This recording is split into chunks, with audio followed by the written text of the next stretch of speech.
Chapter 2, in which Tigger comes to the forest and has breakfast. Winnie the Pooh woke up suddenly in the middle of the night and listened. Then he got out of bed and lit his candle and stumped across the room to see if anybody was trying to get into his honey cupboard, and they weren't. So he stumped back again, blew out his candle, and got into bed. Then he heard the noise again. "Is that you, Piglet?" he said, but it wasn't. "Come in, Christopher Robin," he said. But Christopher Robin didn't. "Tell me about it tomorrow, Eeyore," said Pooh sleepily. But the noise went on. "Woora, woora, woora, woora," said whatever it was. Or maybe it was said whatever it was, and Pooh found that he wasn't asleep after all. What could it be? He thought. There are lots of noises in the forest, but this is a different one. It isn't a growl, and it isn't a purr, and it isn't a bark, and it isn't the noise you make before beginning a piece of poetry, but it's a noise of some kind, made by a strange animal, and he's making them outside my door. So I shall get up and ask him not to do it." He got out of bed and opened his front door.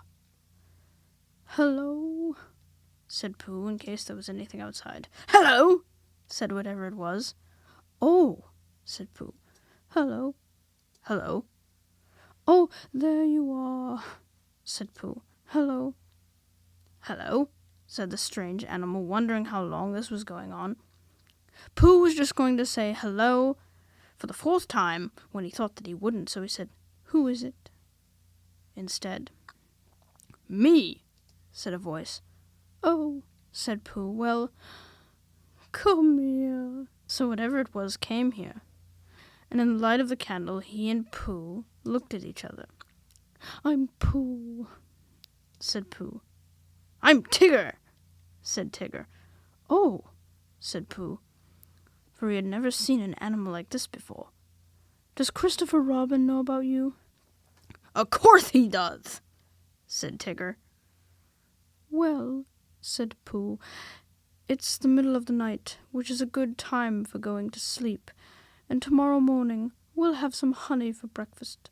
Do Tiggers like honey?" "They like everything," said Tigger cheerfully.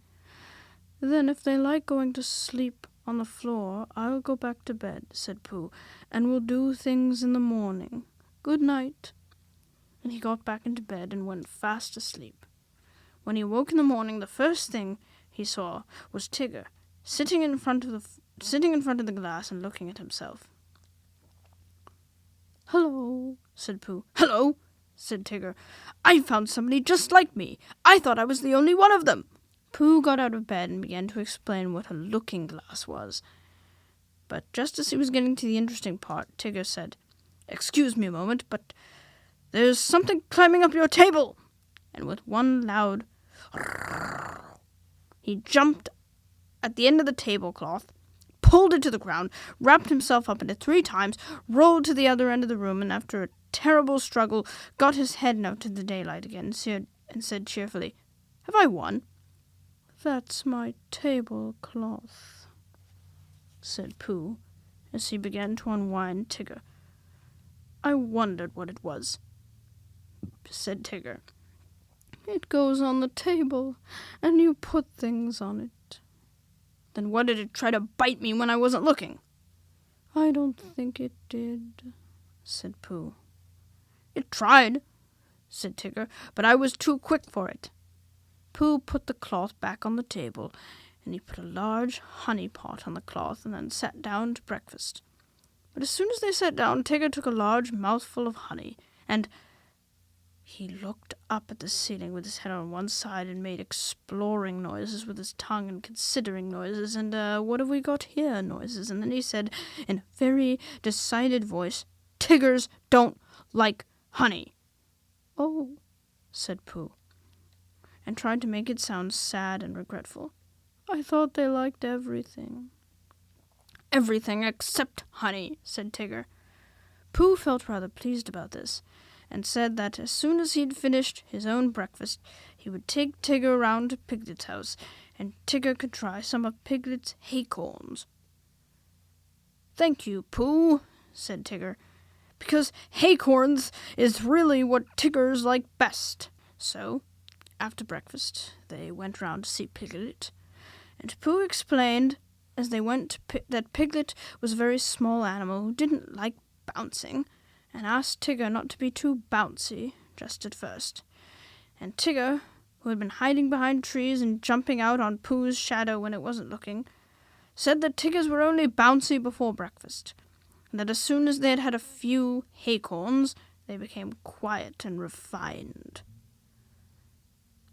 So by and by, they knocked at the door of Piglet's house. "Hello, Pooh," said Piglet. "Hello, Piglet. This is Tigger." "Oh, is it?" said Piglet, and he edged round to the other side of the table. "I thought Tiggers were smaller than that." "Not the big ones," said Tigger. "They like haycorns," said Pooh.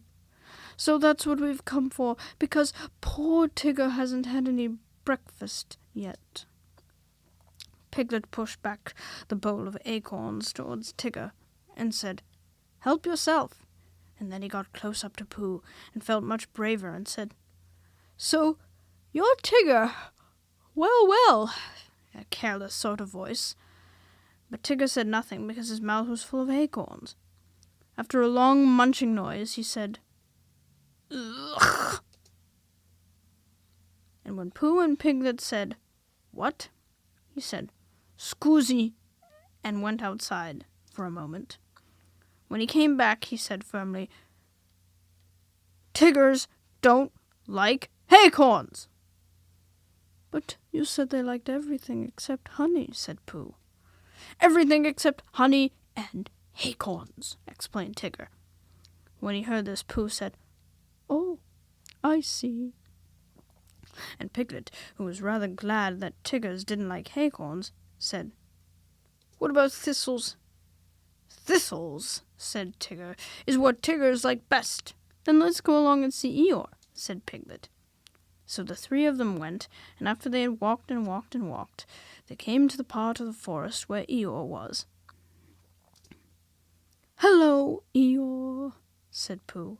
"This is Tigger." "What is?" said Eeyore. "This!"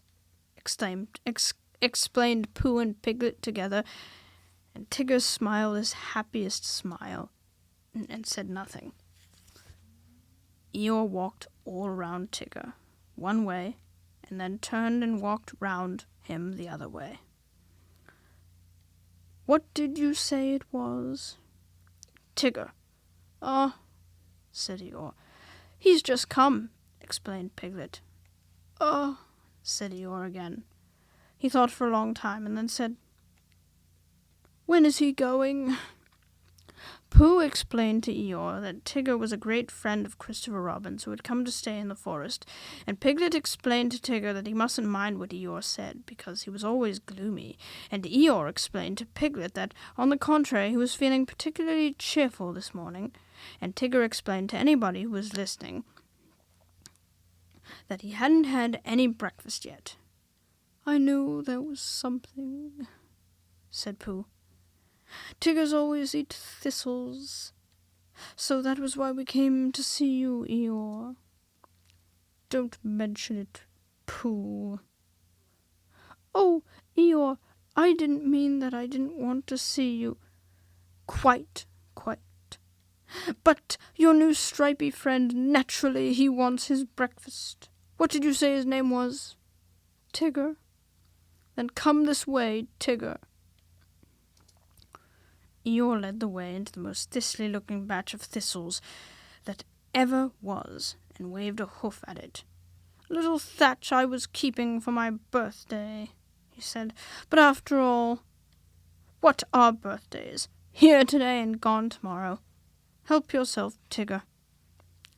Tigger thanked him and looked a little anxiously at Pooh. Are these really thistles? He whispered. Yes, said Pooh. What Tiggers like best? That's right, said Pooh. I see, said Tigger. So he took a large mouthful, and he gave a large crunch. Ow! Said Tigger. He sat down and put his paw in his mouth. What's the matter? Asked Pooh. Hot! Mumbled Tigger. Your friend, said Eeyore, appears to have bitten on a bee. Pooh's friend stopped shaking his head to get the prickles out and explained that Tiggers didn't like thistles. Then why bend a perfectly good one? Asked Eeyore. But you said, began Pooh. But you said, began Pooh, you said that Tiggers liked everything except honey and acorns. And thistles, said Tigger, who was now running around in circles with his tongue hanging out. Pooh looked at him sadly. What are we going to do? He asked Piglet. Piglet knew the answer to that, and he said at once that they must go and see Christopher Robin. You'll find him with Kanga, said Eeyore.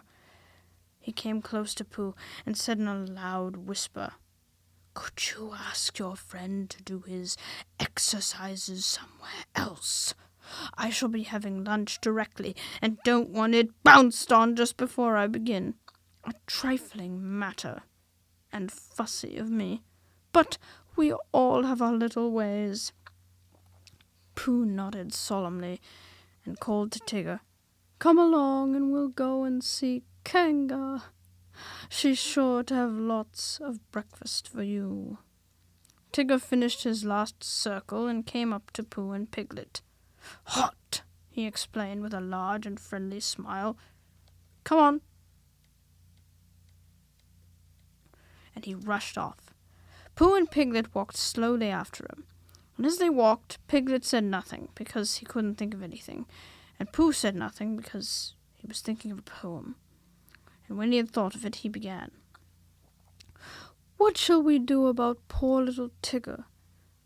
If he never eats nothing, he'll never grow bigger. He doesn't like honey and acorns and thistles, because of the taste and because of the bristles. And all the good things which an animal likes have the wrong sort of swallow or too many spikes. He's quite big enough anyhow, said Piglet. He isn't really very big. Well, he seems so. Pooh was thoughtful when he heard this, and then he murmured to himself, But whatever his weight in pounds, shillings, and ounces, he always seems bigger, because of his bounces. And that's the whole poem, he said. Do you like it, Piglet? All except the shillings, said Piglet. I don't think they ought to be there. They wanted to come in after the pounds, explained Pooh, so I let them. It is the best way to write poetry, letting things come. Oh, I didn't know, said Piglet. Tigger had been bouncing in front of them all this time, turning round every now and then to ask, Is this the way? And now at last they came in sight of Kanga's house.